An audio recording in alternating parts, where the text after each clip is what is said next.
Hello and welcome back to the Art of Argumentation Powerpoint. This is part 5, which will take you through analogies, hypothetical claims, language, and we'll open up with some of the first few flaws that I also want to teach you. So there's a lot to review. Let's begin. First of all, an analogy. You're familiar with the term from English in which two things are compared, but they're also very common in arguments because sometimes an author wants to bring a complicated issue to the level a reader can understand. So analogies help do that, especially if they are very parallel situations that are often seen in the form of a simile or metaphor. Now, be careful. I can make a comparison to a historical event that's similar to this, to another person who went through this similar situation. That does not make it an analogy. An analogy does have to be to something that's unlike it, but that because of parallel scenarios makes the reader think, oh yeah, that kind of makes sense for them to compare. So for instance, when I say your argument is a half-baked loaf of bread, that's an analogy because obviously an argument can't be a loaf of bread. But the point I'm trying to make is that it's not fully cooked.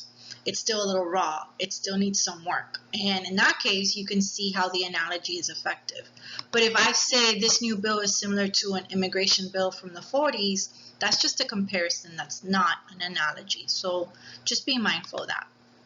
Now, an analogy can be strong or weak, and you have to follow the next few steps in order to determine that. So first of all, what two things are being compared?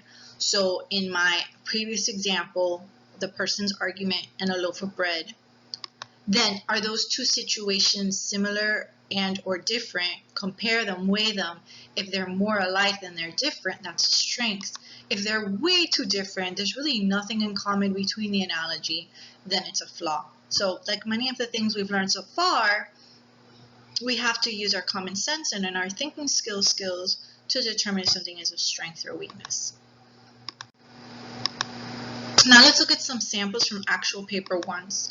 So in this passage, the main conclusion was that people should not buy local food, that it really doesn't save cost to buy local food. And then they bring up this. People do not necessarily try to buy locally produced phones or televisions, so why should they suddenly adopt a different mode of behavior when buying food? It is ludicrous to single out food products for special treatment. So what's being compared? Buying local food with buying local phones or televisions. Are those two things similar or vastly different? The problem here is that you don't really have local brands of phones or televisions. These are large corporations that make this. So you can't really compare local food to that. So in that case, the analogy is weak. And this other one, it's actually from a CNN article. The MC is that people do not have the right to refuse to wear a mask because it endangers others. And they bring up this analogy to cigarette smoking. Cigarette smoking has been banned in various states and countless municipalities across the nation for the simple reason that smokers have no right to kill me or my family with their secondhand smoke. The same philosophy must also apply to wearing a mask to protect others from COVID-19. So a ban on public smoking and the mandate to wear a mask. Are those two things similar? Yes, because we do both to protect others from getting sick. So in that case, the analogy does work and it's a strength. Now we move on to hypothetical claims and principles. Hypothetical claim, like the name implies, is something that has not yet happened. It's hypothetical. It's like a scenario. But the author feels it's likely to come to pass, so they bring it up as a result of that. This is very common when an argument is something scientific, technological, a new medical treatment. It hasn't yet come out to the market, but it's likely to come out and they think it'll work. So that's why you might see hypothetical claims. So they usually follow an if-then reasoning, and if it's likely to occur, that's the key term. If it's likely, it's a strength. If it seems exaggerated, there's no way in 20 years this is going to happen, then it's a flaw. A principle is like a moral statement, like an ethical stance. So when we say cheating is wrong, honesty is important, those are all principles. That can be another way to argue a claim.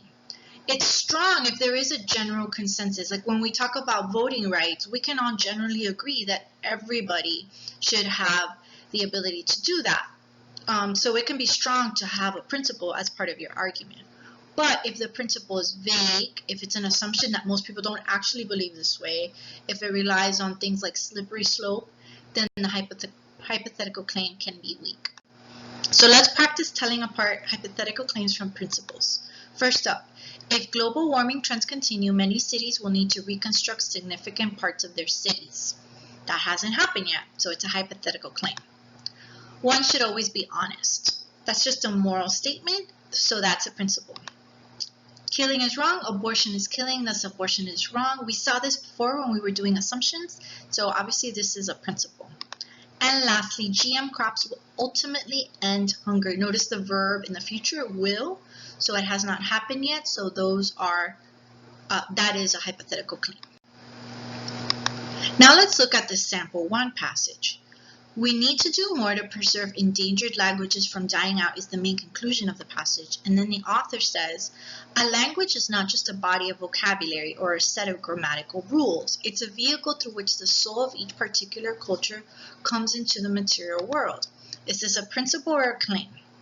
Well, they're not talking about something in the future. They're talking about something that's happening now. So it's a principle. And they're saying language is important because it carries culture with it.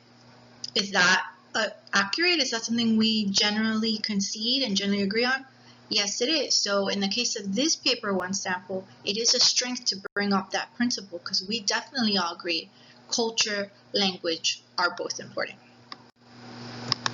Now, when it comes to hypothetical claims, ask yourself the next 3 questions to determine if it's strong or weak. Is the claim as a whole true? To the best of your knowledge, is what they're saying right? Is the event they're talking about likely to occur? If they're saying bringing in the Olympics to this city will generate $20 million, does that seem likely to occur? And are the consequences of whatever they're arguing likely to occur as well? So likelihood is the key term I want you to think about. So here's a paper 1 sample that said in 2030, up to 70% of all Chinese will live in cities. Many of them in eco-cities. We are talking about 1 billion people who will strive for success in urban communities. So China needs a model of new urbanization that will be efficient, inclusive, and sustainable. In 10 years, does it seem likely that that big a population will live in cities? We know, generally speaking, that a lot of people in China are moving from rural areas to urban. 70% may be too high in the time frame. So this one seems a little unlikely, and thus it's a flaw. If it said 2050, then maybe it could be accurate, but it seems too large an increase for it to be likely. So that's the way you need to think. If it's likely to occur, strength. In this case, because it seems unlikely to occur, it's a flaw. Next, we're going to move on to talk about language. And I know this is kind of a general thing, but it's important to look out for a few things in an argument that even the wording itself can make it strong or weak. It's strong if, for example, it gives definitions for terms given. There's one paper 1 on save your siblings. And if I've never heard that term, I need a definition, especially for topics that are scientific, medical, or just uncommon. So that's always a strength to define terms. If they're very precise with their terms, that's always better than being vague. And if it's objective, you want to avoid too heavily charged language. It's okay to use appeals if they're warranted, but if it seems really over the top and manipulative, that could be a flaw. Which leads me to my next point. If there are no definitions given and you find yourself confused about what they mean, that's a weakness. If the language is vague, if it's ambiguous, meaning they're using a word like talking about abortion and they just keep saying health over and over again, but I'm not sure how they mean health. Do they mean mental health, physical health, spiritual health? That could also be a flaw.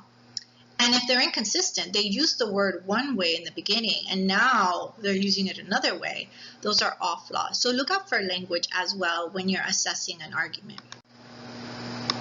So overall, strong argument is going to have a solid structure. If it's inductive, it's going to use good evidence and examples. If it's deductive, it'll have valid premises that precisely use relevant support for the conclusion without too many flaws. There might be a few, but not many. A weak argument is going to contain many flaws, and if it's inductive, the evidence is going to be poorly sourced, vague, manipulated. It's not going to do a good job. And if it's deductive, the premises are going to seem illogical. So now we're going to start looking more at this. But a quick recap. Everything I've gone over with you so far, and that's Raven, inductive versus deductive structure, assad, counter, refutation, appeals, and everything in this presentation so far, those could be strong or weak depending on how they're used. Only assumptions have just been a flaw. The rest of the PowerPoint is really going to take you through different flaws that you may be familiar with from thinking skills, and if it's brand new, it's okay. I'm going to take you one by one. Flaw and fallacy are two terms that are sometimes used interchangeably. There is a difference though. Flaw is the more general term, it's the umbrella term, and a fallacy is a type of flaw that presents false information. So a fallacy is intentional. I intentionally tried to attack the other side. I intentionally manipulated the data. Whereas a flaw, like I contradicted myself by mistake, it's not intentional. So you can use them either way, but to be fair, flaw is a safer term to use. The first flaw, I already hinted at, it's an inconsistency. It's when all of a sudden somewhere in my argument, I say the opposite of my main conclusion. Not on purpose. I got confused for whatever reason, and I said the opposite. It's a contradiction. So obviously, that's going to weaken the argument. Conflation is much more difficult to find because it's a smaller error, but I'll show you an example. It's when you confuse two terms with the other, with two principles for the other. Like I'm talking about the necessary study habits that you need, like rereading your notes to do well in the test, and then I talk about test taking skills, like if it's the same thing, but that's a little different. So I'll show you an example. That can be hard. So in this passage, the main conclusion is that individuals should prioritize their own happiness. Don't be selfless. And then at the end, they're saying, so if you're feeling unhappy, blah, blah, blah, blah, distract yourself by doing some housework, visit some friends, or do something virtuous like signing up to be an organ donor.